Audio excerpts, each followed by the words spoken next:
Hi everyone, welcome back to my channel. This is Heidi from My Reading Life, and I'm here today to film a tag video. This is the All the Feels book tag, and I was tagged by Sarah over at Hardcover Hearts, who is the original creator of the tag. I will link her original video down below. Thank you very much, Sarah, for tagging me in this. This is an awesome tag, and I'm very excited to share my answers with you. So question one is, what is your instinctive physical expression of delight with a book? My husband says that I smile to myself. So you should know that my daughter tells me that I have what's known as RBF, or resting bitch face. So my normal facial expression when I'm not talking to anyone is not to be smiling. So my husband always says that he knows when I'm really enjoying a book when he looks over and I have a big smile on my face. And I can certainly vouch for that. Question two, has there ever been a specific meal or food passage in a book that was memorable to you? So yes, there is. There's one that has stayed with me since childhood, and I actually pulled the book out, and it's Farmer Boy by Laura Ingalls Wilder. This is the story of Almanzo, who ends up being Laura's husband in the end, but this is the story of his childhood as told by his future wife. Obviously, she was his wife when she told the story. So I've marked the passage that has stood out in my mind all of these many years since I was a child as the best food passage in literature. Almanzo ate the sweet, mellow baked beans. He ate the bit of salt pork that melted like cream in his mouth. He ate mealy boiled potatoes with brown ham gravy. He ate the ham. He bit deep into velvety bread spread with sleek butter, and he ate the crisp golden crust.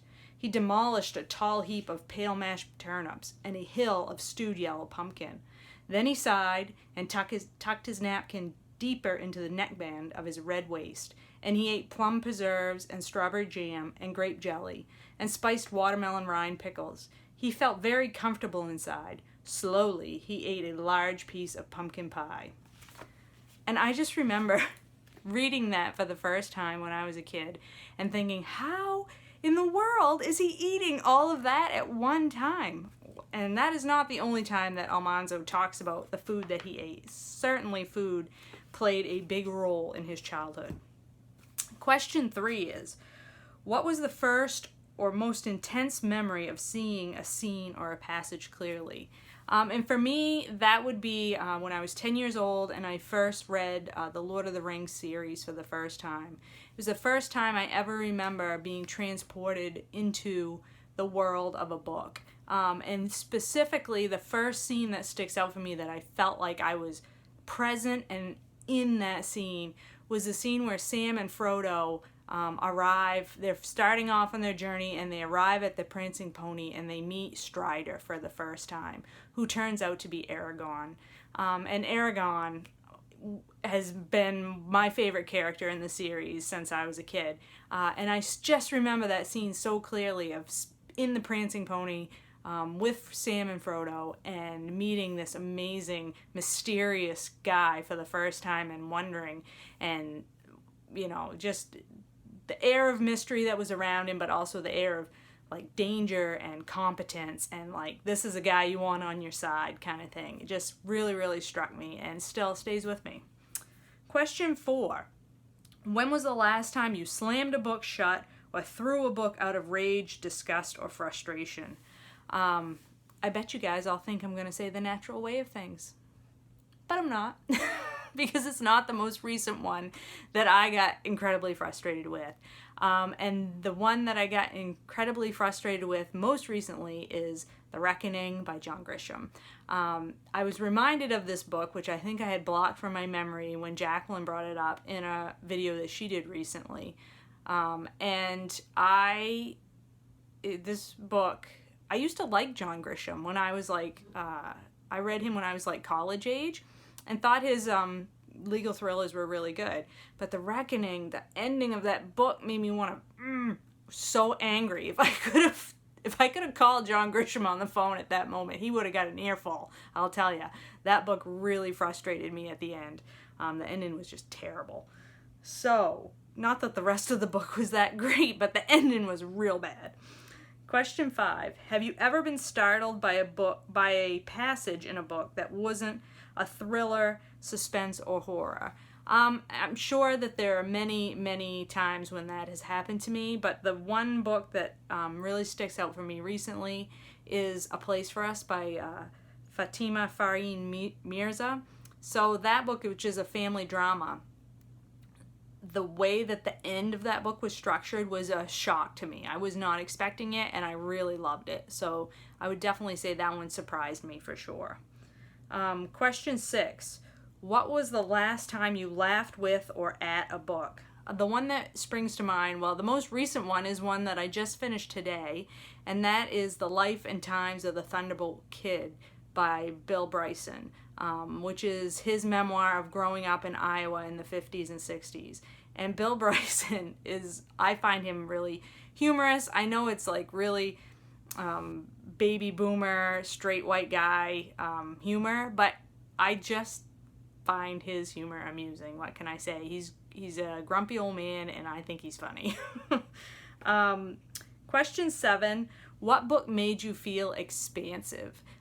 For that one, I am choosing Song of Trees by David George Haskell. This is a nonfiction book, collection of essays, basically, about different trees that the author has encountered. He is a biologist, and he spends a lot of time in the field, and he just writes about nature in the most poetic way. And the thing that I really appreciated about Song of Trees that made me feel expansive was that it carried with it such a message of hope that even though with industrial development in the world, especially in the first world countries, we have separated ourselves from nature. And it's sort of been this drive that humans and nature are separate things. David George Haskell argues that we can never be separated from nature. We are nature, and our built environment is an altered form of nature, yes, but it is still nature, and that we need to embrace both what we've created and what is still left wild. And he just writes about that so beautifully, and I think that's such a hopeful message in today's day and age, and I really love it. Okay, so that's all the 7 questions that we're going to answer here, and then there's 2 bonus questions. And so the first bonus question is, read a passage that made you feel and tell us what you felt. So the passage that I'm going to read is from this book, Lonesome Dove by Larry McMurtry. And there's a lot in this book, I think, that can make you feel some kind of way. And this is one section that I had highlighted. So let's just read it. Of course they had heard that the buffalo were being wiped out, but with the memory of the southern herd so vivid, they had hardly credited the news. Discussing it in Lonesome Dove, they had decided that the reports must be exaggerated. Thinned out, maybe, but not wiped out. Thus, the sight of the road of bones stretching over the prairie was a shock. Maybe roads of bones were all that was left. The thought gave the very emptiness of the plains a different feel. With those millions of animals gone, and the Indians mostly gone in their wake, the great plains were truly empty, unpeopled, and ungrazed. Soon the whites would come, of course, but what he was seeing was a moment between, not the plains as they had been, or as they would be, but a moment of true emptiness, with thousands of miles of grass resting unused, occupied only by remnants, of the buffalo, the Indians, the hunters. Augustus thought they were crazed remnants, mostly, like the old mountain man who worked night and day gathering bones to no purpose. So what does that make me feel? That makes me feel incredibly sad, and just, incredibly sad to think of what conditions existed that white Europeans didn't even consider before they just completely destroyed. And that keeps happening over and over and over again. Natalie and I are currently buddy reading Bark Skins by Annie Proulx, and it's the same theme in that story of when a natural resource seems so vast that you can't have any impact on it, the human instinct, or at least the white European human instinct, is to just take and take and take with no thought to what might happen in the future. Because if you don't get it, somebody else is gonna. And that human greed aspect of a use of a natural resource. And it's like we never learn the lesson, and we keep doing the same things over and over and over again. And as a biologist myself and person that works in natural resource management, it's so incredibly frustrating to witness those mistakes being made over and over again. And so that scene makes me feel incredibly sad, because I know that's just one instance of when a culture and a species were wiped out, and there's been many more since, and probably many more still to come. And I'm not going to do the next bonus prompt, which is what was a specific sense memory that a book evoked in you, because I couldn't think of one specifically. I'm sure there have been many, but one just didn't come to mind while I was pondering this tag. And so I think this is a wonderful tag, and I will tag a couple of people just so hopefully some other folks could get in on the fun. So I would like to tag Aimée from Aimée Anders, and I would like to tag Roz from A Journey Through Books. And this is a fabulous tag. Thank you again, Sarah, and I hope you've all enjoyed these answers and are thinking about what your answers might be. I'll talk to you later.